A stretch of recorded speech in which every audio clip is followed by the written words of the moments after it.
Long before he faced the Balrog, before the Fellowship ever took its first step, Gandalf carried a secret, a power hidden in plain sight, a ring of fire that burned without consuming. Most in Middle-earth never knew. They saw an old wanderer with a crooked hat, a gray cloak, and a wooden staff. They never saw the flame, because Gandalf's true fire did not come from magic. It came from Narya, the Ring of Fire, one of the 3 elven rings, forged not by Sauron, but by Celebrimbor, last of the great smiths of Eregion. And from the moment he first set foot upon the shores of Middle-earth, that fire was his burden and his strength. He came not as a conqueror, nor as a king. He came as a pilgrim, Olorin, servant of the Valar, sent by Manwë himself. When the Astari arrived, 5 in all, they were to guide the free peoples against the shadow that would rise again. Saruman came robed in white, Radagast in brown.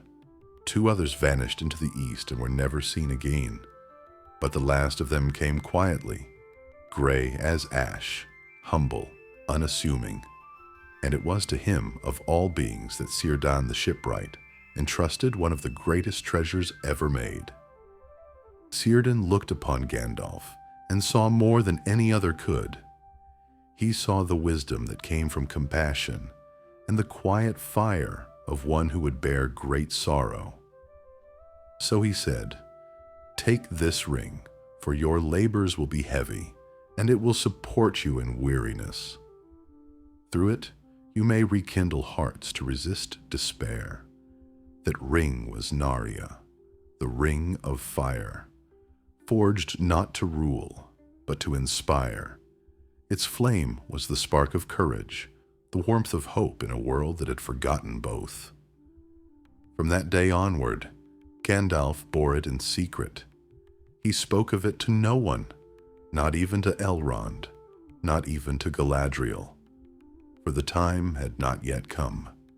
He would carry it through centuries of shadow, through wars, through death itself, unseen, untouched, unyielding, a silent promise that even in the darkest night, a fire still burns.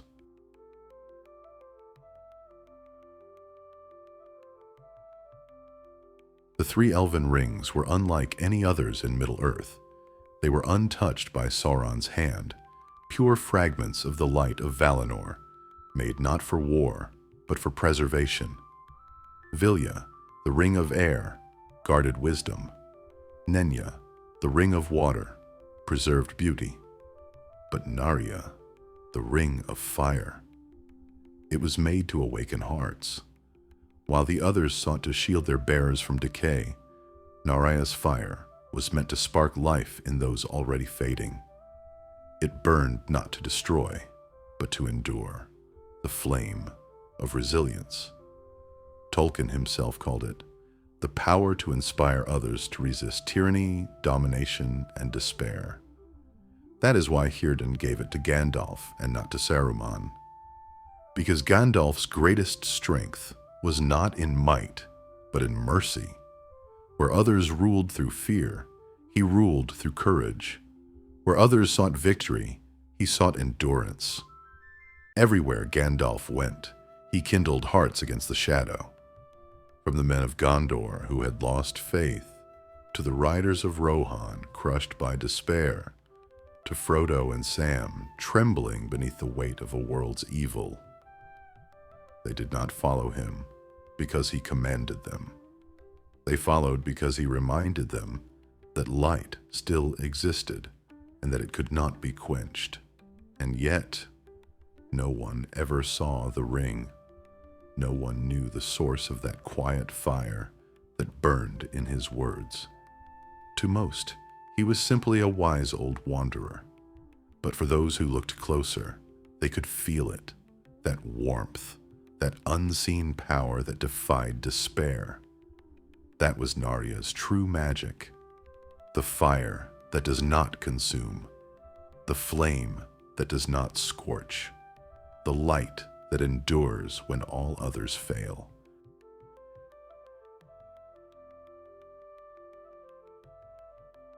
Power tempts all who touch it.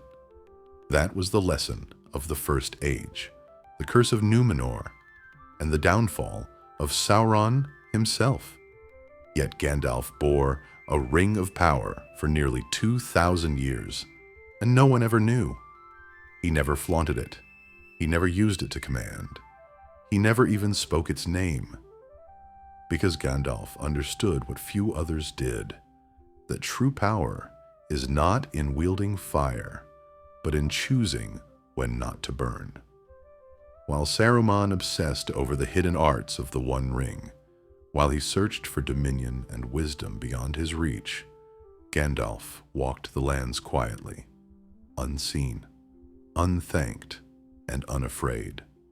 He crossed through Gondor and Rohan, through the ruins of Arnor and the wild lands of the north. He counseled kings, befriended hobbits, and defied dark lords, all without revealing the flame that guided him.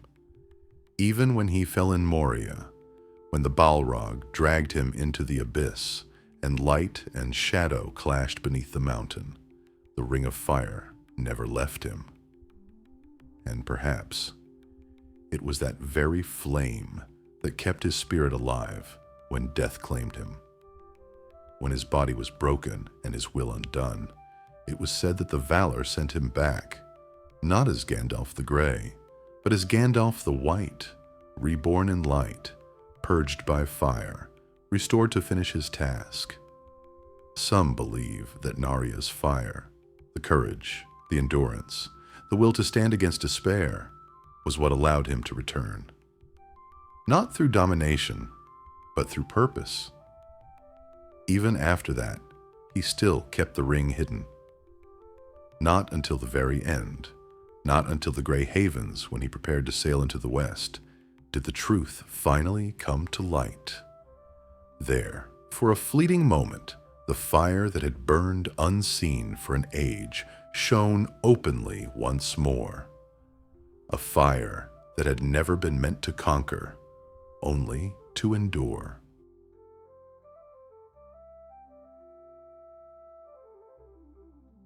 In Tolkien's world, fire is never just fire. It is creation and destruction, the warmth of the hearth and the fury of the forge. The same element that gives light to the stars also burns the world to ash, and so it was with the rings of power. Sauron forged the One Ring in fire, the flame of domination. Gandalf bore Narya, the flame of renewal. Two fires, born of the same world, but destined for different ends. The One Ring consumed everything it touched. It devoured strength, twisted love into greed, turned courage into madness. It was a flame that demanded obedience and left only ashes behind. Narya's fire did the opposite. It asked for nothing. It burned quietly, not to destroy, but to preserve. Its warmth spread not through domination, but through compassion. Tolkien's genius was in this contrast. Two forms of power that look the same, but are utterly opposed. Both could set hearts ablaze, but one fire blinded the soul. The other rekindled it. That's why Gandalf never used Narya to fight Sauron directly.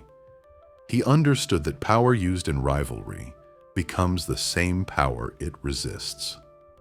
The flame of Narya could not oppose the One Ring through battle, only through balance. Every time Gandalf spoke hope into a hopeless heart, every time he stood between darkness and light without succumbing to either, every time he chose humility over glory, Narya's fire burned quietly through him. And when Sauron's tower finally fell, when the dark fires of Mordor died, it was the quiet fire, not the consuming one, that remained. For in the end, it is not domination that sustains the world. It is endurance, the will to stand, even when standing, feels impossible.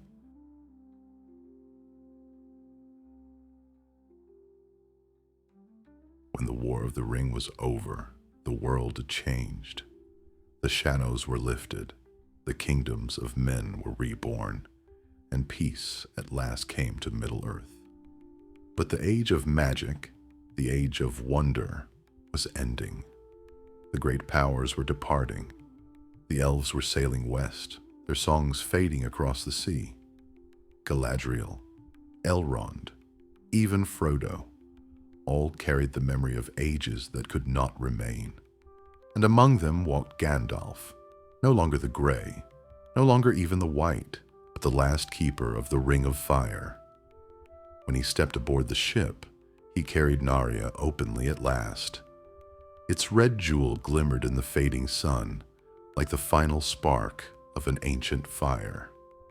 A flame that had burned through despair, through death, through ages of shadow, and now returned home. Tolkien never tells us what became of Narya after that voyage, but we can imagine its light joining the eternal fires of Valinor, where no shadow ever falls, where even weary spirits find rest. And perhaps that is the true ending of Gandalf's story. Not his battles, not his wisdom, but the quiet truth he embodied. That fire, when guided by compassion, can heal the world instead of burning it. Narya's flame lives on, not in rings or relics, but in every act of courage against despair, in every heart that refuses to yield to the dark. Because the greatest power in Middle-earth was never the One Ring. It was the small, unseen fire that refused to go out, the same flame that burned in Gandalf's heart until the very end. What do you believe? Did Narya give Gandalf his fire, or did the ring merely reveal the light that was already there? Let me know in the comments.